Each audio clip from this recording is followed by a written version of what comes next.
Welcome to the Healthy Skin Show with Jennifer Fugo, where we're flipping everything you've been told about your chronic skin issues upside down and connecting you with alternative solutions your dermatologist never told you about. Welcome back to episode number 165 of the Healthy Skin Show. In today's episode, I want to talk about whether you should take or avoid antibiotics from my clinical nutritionist experience. The reason is that a lot of people have a fear of taking antibiotics. We've been heavily marketed to through many wellness influencers that antibiotics completely wreck your gut and should be avoided at all costs. Lots of information has been presented in such a way that I believe oversimplifies what ultimately is a complicated topic, a topic that doesn't actually have a straightforward answer. It's my hope that this will help you make a decision that's right for you if you are faced with the option of taking antibiotics. And just as a reminder, I'm not a doctor, so this discussion is purely informational based on my clinical experience and research. Ultimately, the decision to take antibiotics is between you and your doctor who has prescribed them. It's not uncommon that about once a week, a client is faced with making the decision of whether they should take antibiotics. It could be for a positive H. pylori test or for some other type of bacterial issue. Sometimes it's due to a bacterial skin infection like Staph aureus or strep. 90% of the time, there's a lot of resistance to the idea of taking antibiotics due to many of the things you've read online or seen in documentaries. Typically, they'll say something like, "But won't the antibiotics totally wreck my gut and wipe out all of my good bacteria?"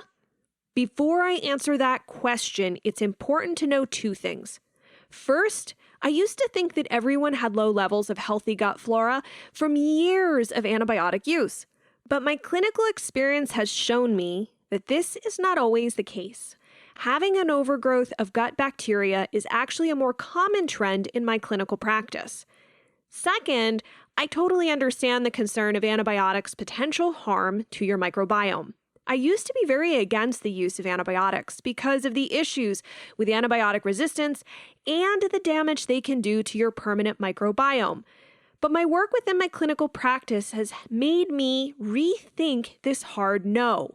Ultimately, that stance is unfair to my clients because it means I walk into the conversation with an agenda, and it doesn't account for situations where antibiotics really might be the best choice. That's why my clients will never hear me tell them what to do. Because A, I'm not a doctor, so I can't advise anyone on how to take or not to take prescribed medication. And B, I'm a firm believer that you ultimately should make your own health decisions after gathering all of the evidence. Health decisions need to be based on your own health values, not mine.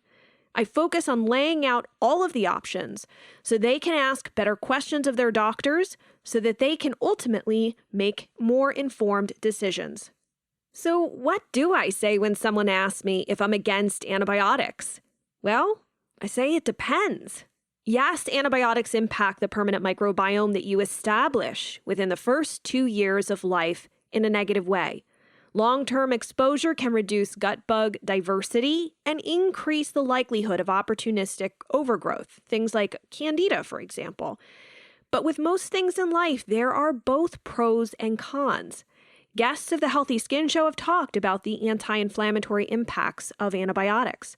Certain skin conditions like perioral dermatitis may actually respond better to antibiotics than to just antimicrobial herbs alone, at least from my clinical experience. I've even discussed on the Healthy Skin Show how rosacea can improve with the antibiotic rifaximin. There have been instances when clients have discovered serious infections in the GI tract through comprehensive stool testing, things like C. diff. Or their symptoms are so uncomfortable, so unbearable, and so dramatically impacting their quality of life that getting relief is their main priority. And that's significant given the reality that antimicrobial herbs and protocols often work much more slowly. It doesn't mean they're bad or less than. It's just worth considering this given whatever situation you're in. I'm reminded of a client who had severe asthma and was using 2 different inhalers daily, bad heartburn and severe allergies with lots of itchiness that was wrecking her sleep. We discovered through stool testing that she had high H. pylori, and she ultimately decided to take the triple antibiotic with PPI, or proton pump inhibitor therapy, which I supported. Within a week of doing this prescribed antibiotic regimen from her doctor, she didn't need her inhalers nearly as much. The heartburn was gone, her itchiness was much more manageable, and she felt substantially better. The point is that her quality of life was drastically improved so that she could continue to work on all the other root causes underlying her eczema, allergies, and asthma. This is just one example of many from my practice where the antibiotics made sense. Sure, this client could have opted for antimicrobial herbs appropriate for what was going on, but the severity of her situation is what took precedence in deciding what was right for her, especially because an antibiotic herb regimen would have likely taken her up to 2 months to hopefully have gotten relief. That's a long time when your quality of life is really compromised. In regards to skin infections, I've talked before about the necessity of learning to distinguish between a skin flare and a skin infection. Skin infections can really impact your quality of life and ability to sleep and function, especially the worse they get. This is why I often tell clients to go back to their dermatologist to get a skin culture if what they're describing to me sounds anything like an infection. A skin infection can turn ugly with severe consequences the longer it's allowed to carry on. If a client does have a skin infection, I fully support their doctor's recommendations, which, to be honest, often include antibiotics. In the case of clients who are uncomfortable taking oral antibiotics, I'll suggest that they go back and ask the doctor if topical antibiotics would be an option for them instead. The level of relief from the burning, pain, and deep itchiness that clients get really improves their daily quality of life and sleep, and that has a ripple effect throughout other areas of their health.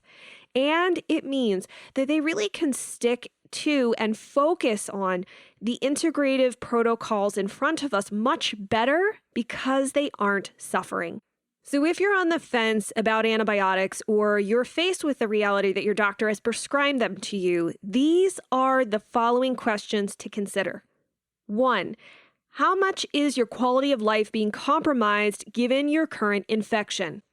2. Could taking the antibiotics actually help you out in some other way? For example, positively impacting gut dysbiosis. 3. Knowing that the road ahead to addressing your skin or gut could be a long one. Could getting more immediate relief help you stay the course once you make the shift over from antibiotics to antimicrobial herbs? 4. Do you have a state of gut bug overgrowth or a gut infection that would be better eliminated with antibiotics? 5.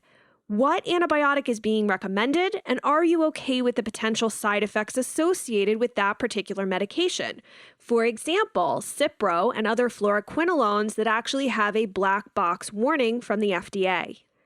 And 6, if you have a skin infection and you're nervous about oral antibiotics, are topical antibiotics an option instead? And if you choose to take the antibiotics and probiotics are appropriate for you, ask your practitioner to recommend the right probiotic supplement to help counter the negative impacts of antibiotics. Bacterial probiotics should be taken 2 to 3 hours after every dose of antibiotics so that they aren't neutralized by the antibiotic. If you start to experience looser stools, Saccharomyces boulardii, which is a friendly fungal organism, can be helpful to firm things up. So I hope you can see now why I take so much more of a comprehensive approach to antibiotics. A hard no to antibiotics is overly simplistic and based on sweeping generalizations. You are not everyone else. Your situation is unique, and at the end of the day, you have to evaluate the situation based on where you are and what's best for you with the help of your practitioner and doctor. Now's your turn. I'd love to hear your thoughts, experiences, and questions over on the post at skinterrupt.com/165. You'll also find all the resources associated with this episode there. Now, if this perspective makes sense to you, make sure to share this episode with people who would also find it helpful. It's so important to approach everything with an open mind and have balanced conversations like this. I personally believe that this will allow for you to make the best decision for yourself based on multiple unique facets of your case, rather than just based upon generalized, fear-filled marketing. And before you head off for your day, take a moment to rate and review the Healthy Skin Show on your podcast platform, and make sure to hit the subscribe button so you can tune in each week for new research, tips, and inspiration. Thank you so much for tuning in, and I look forward to seeing you in the next episode.